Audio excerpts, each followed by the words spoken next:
Guys, I wanted to make a little video. I'm playing Call of Duty Modern Warfare with some people.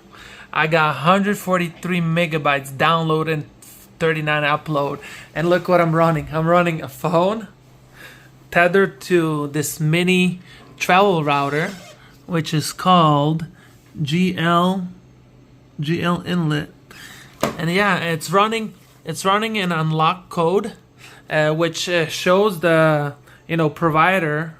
AT&T shows that I'm not using the tether wire, that I'm using my phone's data.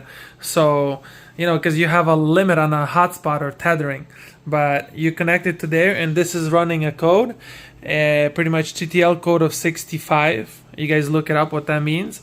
And yeah, we're gaming now. I mean, 140 meg. I mean, we'll do live test again. Check this out. Come on, buddy. Check this out.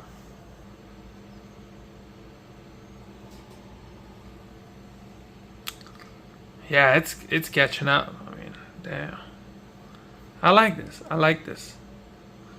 I mean, I have a third line, so I have two lines, and then if you add a third line, they actually it becomes cheaper to have three lines than two lines. So look, 37 megabytes, 99.